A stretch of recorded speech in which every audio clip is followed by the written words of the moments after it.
അസ്സലാമു അലൈക്കും വറഹ്മത്തുള്ളാഹി തആല വബറകാതുഹു. ബിസ്മില്ലാഹിർ റഹ്മാനിർ റഹീം. അൽഹംദുലില്ലാഹി റബ്ബിൽ ആലമീൻ. അസ്സലാത്തു വസ്സലാമു അലാ അഷ്റഫിൽ മഖ്ലൂഖീൻ വഅലാ ആലിഹി വസഹ്ബിഹി അജ്മഈൻ. അമ്മാ ബഅദ്. നമ്മൾ കഴിഞ്ഞ ക്ലാസ്സിന് ചർച്ച ചെയ്തത് നിസ്കാരത്തിൻ്റെ അർക്കാനുകളെ പറ്റിയിട്ടാണ്. അതുപോലെ നിസ്കാരത്തിൽ എങ്ങനെയാണ് നിയ്യത്ത് ചെയ്യേണ്ടത്, ഫർളായ നിസ്കാരങ്ങളിൽ എങ്ങനെയാണ് നിയ്യത്ത് ചെയ്യുക, അതുപോലെ സുന്നത്തായ നിസ്കാരങ്ങളിലാണെങ്കിൽ എന്തൊക്കെയാണ് നിയ്യത്തിൽ നമ്മൾ ശ്രദ്ധിക്കേണ്ടത് എന്നുള്ളതൊക്കെ പറഞ്ഞു നിങ്ങൾ പഠിച്ചിട്ടുണ്ടാവും എന്ന് വിചാരിക്കാൻ.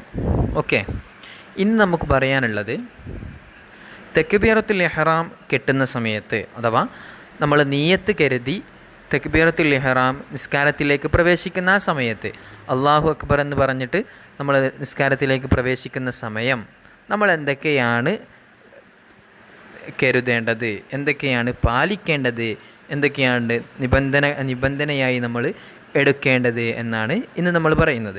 അപ്പോൾ നിങ്ങളുടെ കിതാബിൽ ഓർഡറായിട്ട് ഇങ്ങനെ 1, 2, 3 എന്നിട്ടിട്ട് പറഞ്ഞിട്ടുണ്ടാവും.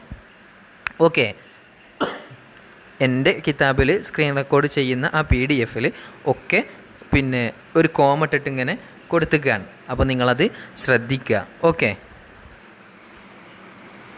ഫസുലുൻ ഫി ഷുറൂത്തി തക്ബീറത്തിൽ ഇഹ്റാം.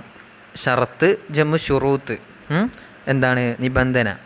അപ്പോൾ തക്ബീറത്തുൽ ഇഹ്റാം എന്ന് പറഞ്ഞാൽ നിസ്കാരത്തിലേക്ക് നമ്മൾ കടക്കുമ്പോൾ ചെല്ലുന്ന അല്ലാഹു അക്ബർ എന്ന് പറയുന്ന ആ തക്ബീറത്ത്. ഓക്കെ, അപ്പോൾ അതിൻ്റെ ഷർത്തുകളെ പറ്റിയിട്ട്, നിബന്ധനകൾ എന്തൊക്കെയാണ് എന്നുള്ളതിനെ പറ്റിയിട്ട് പറയുന്ന ഒരു ഭാഗമാണ്. ഓക്കെ, ഷുറൂത്തു തക്ബീറത്തിൽ ഇഹ്റാമി സിത്തത അശറ. 16 ഷർത്തുകളാണ്, നിബന്ധനകളാണ് തക്ബീറത്തുൽ ഇഹ്റാമിന് പറഞ്ഞിട്ടുള്ളത്. ഓക്കെ, ഷുറൂത്തു തക്ബീറത്തുൽ ഇഹ്റാമി, തക്ബീറത്തുൽ ഇഹ്റാമിൻ്റെ ഷർത്തുകളാവുന്നത് അതെത്രയാണ്?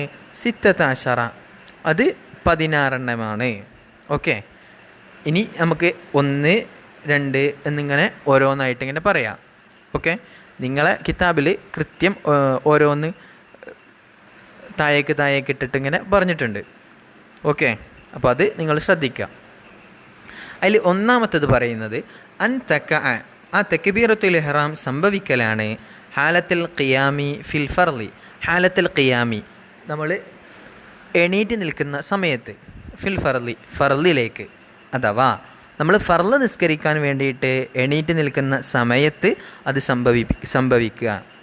അഥവാ അല്ലാഹു അക്ബർ എന്ന് നമ്മൾ എണീറ്റ് നിന്നിട്ടാണ് ചെല്ലേണ്ടത്.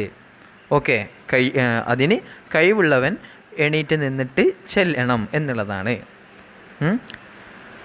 ഇനി രണ്ടാമത്തത് അൻ തകൂന, ആ തക്ബീറത്തുൽ ഇഹ്റാം ആവണം ബിൽ അറബിയത്തി, അറബി ഭാഷയിൽ ആവണം, അറബി ഭാഷ കൊണ്ടാവണം. അഥവാ മലയാളത്തിൽ ഒരിക്കലും പറയാൻ പറ്റൂല, അള്ളാഹു വലിയവൻ എന്ന് പറയാൻ പറ്റൂല. നേരെ മറിച്ച് എന്തെന്നെ പറയണം? അല്ലാഹു അക്ബർ എന്ന് തന്നെ പറയണം. മൂന്നാമത്തത് വഅൻ തകൂന ബിലഫ്ലിൽ ജലാലത്തി, ജലാലത്തിൻ്റെ ലഫ്ല്. വഅൻ തകൂന, ആ തക്ബീറത്തുൽ ഇഹ്റാം ആവണം ബിലഫ്ലി, ലഫ്ല് എന്ന് പറഞ്ഞാൽ പദം, അൽ ജലാലത്തി, ജലാലത്തിൻ്റെ പദം എന്ന് പറയുമ്പോൾ ജലാലത്ത് എന്നുള്ളതിൻ്റെ അർത്ഥം എന്താ? മഹത്വം എന്നാണ്. മഹത്വമാക്കപ്പെടുന്ന പദം കൊണ്ടാവണം എന്നാണ് ആശയം. അഥവാ നമ്മൾ മഹത്വമാക്കുന്ന പദം ഏതാണ്? അള്ളാഹു എന്നുള്ള പദമാണല്ലോ. അപ്പോൾ അള്ളാഹുവിൻ്റെ പദം എന്നുള്ളതാണ് ഇവിടെ ലഫ്ലുൽ ജലാലത്ത് എന്ന് പറഞ്ഞാൽ. അത് ഇനി വരുന്ന കിതാബുകളിലും ലഫ്ലുൽ ജലാലത്ത് എന്ന് പറയുമ്പോൾ അതുകൊണ്ടുള്ള ഉദ്ദേശം എന്താണ്? അള്ളാഹു എന്നുള്ള പദമാണ്. ഓക്കെ, നിങ്ങൾ മുതിർന്ന ക്ലാസ്സുകളിലൊക്കെ പഠിക്കും ലഫ്ലുൽ ജലാലത്ത് എന്നുള്ള വിഷയം. അപ്പോൾ ലഫ്ലുൽ ജലാലത്ത് എന്നുള്ളത് കൊണ്ട് ഉദ്ദേശം എന്താണ്? അള്ളാഹു എന്നുള്ള പദമാണ്. അപ്പോൾ അള്ളാഹു എന്നുള്ള പദം കൊണ്ട് തന്നെ ആവണം. അതല്ലാതെ അള്ളാഹുവിന് ഒരുപാട് 99 ഇസ്മുകളുണ്ട്. റഹ്മാനാണ്, റഹീമാണ്, മലിക്കാണ്, അതുപോലെ ഒരുപാട് ഇസ്മുകളുണ്ട്. ആ ഇസ്മുകളൊന്നും പറ്റൂല. നേരെ മറിച്ച് ഏത് ഇസ്മു മാത്രമേ പറ്റുള്ളൂ? അള്ളാഹു എന്നുള്ള ഇസ്മു മാത്രമേ പറ്റുള്ളൂ. ഓക്കെ, അപ്പോൾ അൻ തകൂന, ആ തക്ബീറത്തുൽ ഇഹ്റാം ആവണം ബിലഫ്ലിൽ ജലാലത്തി, ജലാലത്തിൻ്റെ ലഫ്ല് കൊണ്ടാവണം, അഥവാ അള്ളാഹു എന്നുള്ള ലഫ്ല് കൊണ്ടാവണം. ഓക്കെ, വബി ലഫ്ലി അക്ബർ, അക്ബർ എന്നുള്ള ലഫ്ല് കൊണ്ടും ആവണം. അതെങ്ങനെ? അപ്പോൾ അള്ളാഹു അക്ബർ എന്നാണ് പറയേണ്ടത്, അതല്ലാതെ അള്ളാഹു കബീർ എന്ന് പറയാൻ പറ്റൂല. ഓക്കെ. പിന്നെ വത്തർത്തീബു, അഞ്ചാമത്തത് വത്തർത്തീബു ബൈനൽ ലഫ്ലൈനി. വത്തർത്തീബു, തെർത്തീബ് പാലിക്കണം അഥവാ ക്രമപ്രകാരം ചെയ്യണം. ബൈനൽ ലഫ്ലൈനി, ആ രണ്ട് ലഫ്ലുകൾക്കിടയിലും. ഏതൊക്കെ രണ്ട് ലഫ്ല്? ഒന്ന് അള്ളാഹു എന്നുള്ള ലഫ്ല്, പിന്നെ അക്ബർ എന്നുള്ള ലഫ്ല്. അപ്പോൾ തുടക്കം അള്ളാഹു എന്നുള്ളത് കൊണ്ട് തന്നെ വരണം, പിന്നെ അവസാനം അക്ബർ എന്നുള്ളത് കൊണ്ട് തന്നെ വരണം. അതല്ലാതെ അക്ബർ അള്ളാഹ് എന്ന് പറയാൻ പറ്റൂല. ഓക്കെ, അള്ളാഹു അക്ബർ എന്ന് തന്നെ പറയണം. വ അല്ല യമുദ്ദ ഹംസത്തൽ ജലാലത്തി. വ അല്ല യമുദ്ദ, നീട്ടാതിരിക്കണം. മദ്ദ എന്നുള്ളത് അർത്ഥം എന്താ? നീട്ടുക എന്നാണ്. ഓക്കെ, മദ്ദ യമുദ്ദ എന്ന് പറയുമ്പോൾ അതിൻ്റെ മുളാരിയായിട്ടുള്ള ഫേലാണ്. അപ്പോൾ നീട്ടൽ, നീട്ടുക എന്നാണ് അർത്ഥം. വ അല്ല യമുദ്ദ, നീട്ടാതിരിക്കണം. ഹംസത്തൽ ജലാലത്തി, ജലാലത്തിൻ്റെ ഹംസ. അങ്ങനെ പറയുമ്പോൾ നിങ്ങൾ പഠിച്ചിട്ടുണ്ട്, ലഫ്ലുൽ ജലാലത്ത് എന്ന് പറയുമ്പോൾ എന്താണ്? അള്ളാഹു എന്നുള്ള പദമാണല്ലോ. അപ്പോൾ ഇവിടെ അൽ ജലാലത്ത് കൊണ്ടുള്ള ഉദ്ദേശവും അള്ളാഹു എന്നുള്ളതാണ്. അവിടെ തുടക്കത്തിൽ ഒരു ഹംസ ഉണ്ട്, അള്ളാഹു എന്നാണ് പറയുക. ആ ഹംസയെ നമ്മൾ എന്ത് ചെയ്യാതിരിക്കുക? മദ്ദായി ഉപയോഗിക്കാതിരിക്കുക, അഥവാ അത് നീട്ടാതിരിക്കുക. അപ്പോൾ ആല്ലാഹു എന്ന് പറയരുത്. ഓക്കെ, അള്ളാഹു എന്ന് തന്നെ പറഞ്ഞാൽ മതി. ആല്ലാഹു എന്ന് പറഞ്ഞിട്ട് ആ ഹംസയെ നീട്ടരുത്. ഓക്കെ. പിന്നെ വ അദമു മദ്ദി ബാഇ അക്ബർ, അക്ബർ എന്ന് പറയുന്നിടത്തും ആ ബാഇന് മദ് കൊടുക്കാതിരിക്കുക. വ അദമു മദ്ദി, മദ് കൊടുക്കാതിരിക്കൽ. ബാഇ അക്ബർ, അക്ബർ എന്നുള്ള ആ പദത്തിലുള്ള ബാഇന് മദ് കൊടുക്കാതിരിക്കുക. ഓക്കെ, അതും നിർബന്ധമായി പാലിക്കണം. അപ്പോൾ അക്ബാർ എന്ന് പറഞ്ഞിട്ട് നീട്ടരുത്, അക്ബർ എന്ന് പറഞ്ഞാൽ മതി. വ അല്ല യുഷദ്ദിദൽ ബാ, അക്ബർ എന്നുള്ള ബായിൽ ഷദ് കൊടുക്കാതിരിക്കുക. ഷദ്ദദ എന്ന് പറയുമ്പോൾ ഷദ് കൊടുക്കുക എന്നാണ്. ഓക്കെ, വ അല്ല യുഷദ്ദിദ, ഷദ് കൊടുക്കാതിരിക്കൽ. അൽ ബാ, ബാ എവിടുത്തെ ബാ? അത് നമ്മൾ മുമ്പ് പറഞ്ഞു, അക്ബർ എന്നുള്ളിടത്തെ ബാ. അപ്പോൾ അക്ബർ എന്ന് ഷദ് കൊടുത്തിട്ട് പറയാതിരിക്കുക, സാദാ മതി അക്ബർ എന്നാണ് പറയേണ്ടത്. ഓക്കെ. വ അല്ല യസീദ വാവൻ സാക്കിനത്തൻ, വ അല്ല യസീദ അധികരിപ്പിക്കാതിരിക്കുക. സാദ എന്നുള്ളത് അധികരിപ്പിക്കുക, അധികരിപ്പിച്ചു എന്നാണ് അർത്ഥം. യസീദു എന്നുള്ളത് അതിൻ്റെ മുളാരിയാണ്. അപ്പോൾ വ അല്ല യസീദ, അധികരിപ്പിക്കാതിരിക്കുക. വാവൻ, ഒരു വാവിനെ അധികരിപ്പിക്കാതിരിക്കുക. സാക്കിനത്തൻ, സാക്കിനായ ഹർക്കത്തുകളൊന്നുമില്ലാത്ത ഒരു വാവിനെ അധികമായി കൊണ്ടുവരാതിരിക്കുക. ഔ മുത്തഹരിക്കത്തൻ, അതല്ലെങ്കിൽ ഒരു മുത്തഹരിക്കായ വാവിനെ, ഹർക്കത്തുള്ള വാവിനെ കൊണ്ടുവരാതിരിക്കുക. ബൈനൽ കലിമത്തൈനി, ആ രണ്ട് കലിമത്തുകൾക്കും ഇടയിൽ, അഥവാ അള്ളാഹു എന്നുള്ളൊരു കലിമത്താണ്, അതുപോലെ അക്ബർ എന്നുള്ളൊരു കലിമത്താണ്. ആ രണ്ട് കലിമത്തുകൾക്കും ഇടയിലായിട്ട് ഒരു വാവ് എന്നുള്ള ഹർഫിനെ കൊണ്ടുവരിക. ഓക്കെ, അപ്പോൾ എങ്ങനെയൊക്കെ പറയാം? അള്ളാഹു വ അക്ബർ എന്നാണ്, അള്ളാഹു വ അക്ബർ. അപ്പോൾ അങ്ങനെ പറയരുത്, അങ്ങനെ ഒരു വാവിനെ കൊണ്ടുവരാതെ നേരെ അള്ളാഹു അക്ബർ എന്നാണ് പറയേണ്ടത്. ഓക്കെ. പിന്നെ വ അല്ല യസീദ വാവൻ ഖബ്ലൽ ജലാലത്തി, വ അല്ല യസീദ അധികരിപ്പിക്കാതിരിക്കുക, അധികമായി കൊണ്ടുവരാതിരിക്കുക.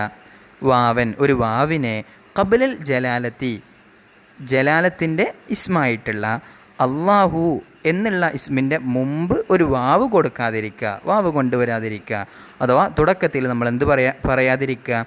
വ അല്ലാഹു അക്ബർ എന്ന് പറയാതിരിക്കുക. ഓക്കെ. പിന്നെ അടുത്ത നിബന്ധന വ അല്ലാ യഖിഫ ബൈന തക്ബീരി വഖഫതൻ ത്വീലതൻ വലാ കസീറതൻ. വ അല്ലാ യഖിഫ, വഖഫ എന്ന് പറയുമ്പോൾ നിർത്തുക എന്നാണ് അർത്ഥം. യഖിഫു എന്ന് പറയുമ്പോൾ അതിൻ്റെ മുളാരിയാണ്. അപ്പോൾ വ അല്ലാ യഖിഫ, നിർത്താതിരിക്കുക. കെലിമത്തൈ തക്ബീരി, തക്ബീറത്തുൽ ഇഹ്റാമിൻ്റെ 2 കെലിമത്ത്. കെലിമത്തൈ എന്ന് പറയുമ്പോൾ 2 എന്നാണ് സൂചിപ്പിക്കുന്നത്, 2 കെലിമത്ത് എന്നാണ്. നിങ്ങൾ ഇൻഷാ അല്ലാഹ് വരും ക്ലാസ്സുകളിൽ പഠിക്കും. കെലിമത്തൈനി എന്നാണ് അവിടെ ശരിക്കുണ്ടാവുക, അവിടുത്തെ ഒരു നൂനിനെ കളഞ്ഞതാണ്. അപ്പോൾ അങ്ങനെ കെലിമത്തൈ തക്ബീരി, തക്ബീറത്തുൽ ഇഹ്റാമിൻ്റെ 2 കെലിമത്തുകളുണ്ട്, അള്ളാഹു എന്നുള്ളതും അക്ബർ എന്നുള്ളതും. അതിൻ്റെ ഇടയിൽ നിർത്താതിരിക്കുക. വഖഫത്തൻ ത്വവീലത്തൻ, ഒരു വലിയ നിർത്തൽ, അതല്ലെങ്കിൽ വലാ കസീറത്തൻ, ചെറിയ രൂപത്തിലുള്ള നിർത്തലും നിർത്താതിരിക്കുക. അഥവാ അള്ളാഹു എന്ന് പറഞ്ഞതിന് ശേഷം ഒരു 5 മിനിറ്റ് 10 മിനിറ്റ് ഒക്കെ കഴിഞ്ഞിട്ട് അക്ബർ എന്ന് പറയുക, അങ്ങനെ പറയരുത്. നേരെ ചേർത്തിയിട്ട് തന്നെ അള്ളാഹു അക്ബർ എന്ന് പറയണം. വ അൻ യുസ്മിഅ നഫ്സഹു, വ അൻ യുസ്മിഅ, അസ്മഅ എന്നുള്ളത് എന്താ? കേൾപ്പിക്കുക എന്നാണ് അർത്ഥം. യുസ്മിഅ എന്ന് പറയുമ്പോൾ കേൾപ്പിക്കൽ. വ അൻ യുസ്മിഅ, കേൾപ്പിക്കുകയും വേണം. നഫ്സഹു, ആരാണോ പറയുന്നത് അവൻ്റെ നഫ്സിനെ കേൾപ്പിക്കണം. ജമീഅ ഹുറൂഫിഹ, ആ തക്ബീറത്തുൽ ഇഹ്റാമിൻ്റെ എല്ലാ ഹർഫുകളെയും കേൾപ്പിക്കണം. അപ്പോൾ അള്ളാഹു അക്ബർ എന്ന് പറയുമ്പോൾ നമ്മൾ കുറച്ച് സൗണ്ട് എടുത്തിട്ട് പറയണം, എന്നാലേ നമ്മുടെ ശരീരം ആ ഉച്ചാരണത്തെ കേൾക്കുള്ളൂ. ഓക്കെ, അപ്പോൾ പൂർണ്ണമായി ശ്രദ്ധിച്ച് അള്ളാഹു അക്ബർ എന്ന് പറയുക തന്നെ വേണം. വദുഖൂലുൽ വക്തി ഫിൽ മുഅഖത്തി, വദുഖൂലുൽ വക്തി, നമ്മൾ എപ്പോഴാണ് അള്ളാഹു അക്ബർ എന്ന് ചെല്ലേണ്ടത്? ഏതെങ്കിലും ഫർളിന് തക്ബീറത്തുൽ ഇഹ്റാം കിട്ടുമ്പോഴല്ലേ. അപ്പോൾ നമ്മുടെ ആ ഫർളിൻ്റെ സമയമാവണം. വദുഖൂലുൽ വക്തി, സമയം പ്രവേശിക്കണം.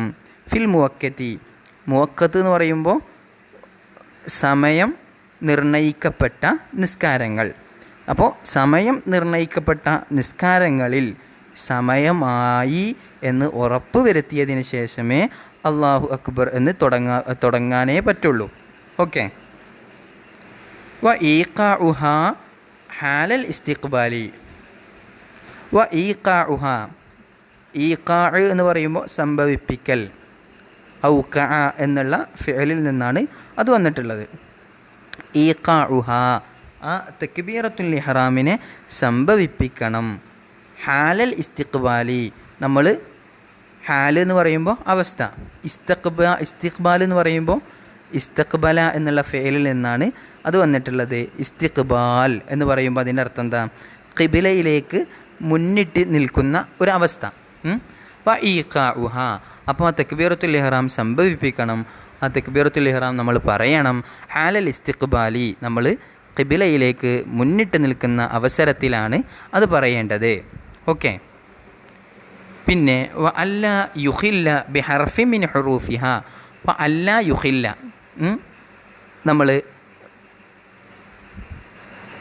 ഉച്ചാരണങ്ങൾ ശ്രദ്ധിച്ച് പറയണം. അഹല്ല എന്ന് പറയുമ്പോൾ എന്താ അർത്ഥം? ഉച്ചാരണത്തിൽ പിഴവ് വരുത്തുക എന്നാണ്. അപ്പോൾ യുഹില്ലു എന്നുള്ളത് അതിൻ്റെ മുളാരിയാണ്. അപ്പോൾ അല്ലാ യുഹില്ല, ഉച്ചാരണത്തിൽ നമ്മൾ പിഴവ് വരുത്താൻ പറ്റുകയില്ല. പിഴവ് വരുത്തുക എന്നുള്ളതാണല്ലോ യുഹില്ല എന്നുള്ളതിൻ്റെ അർത്ഥം. അപ്പോൾ അല്ലാ യുഹില്ല, നമ്മൾ പിഴവ് വരുത്താതിരിക്കുക. ബി ഹർഫിൻ, ഒരു ഹർഫ് കൊണ്ട്, മിൻ ഹുറൂഫിഹ, ആ തക്ബീറത്തുൽ ഇഹ്റാമിൻ്റെ ഹർഫിൽ നിന്ന് ഏതെങ്കിലും ഒരു ഹർഫിന് നമ്മൾ പിഴവ് വരുത്താതിരിക്കുക. അപ്പോൾ അല്ലാഹു അക്ബർ എന്ന് തന്നെ വ്യക്തമായ രൂപത്തിൽ ഉച്ചരിക്കുന്ന രൂപത്തിൽ തന്നെ നമ്മളത് പറയുക തന്നെ വേണം.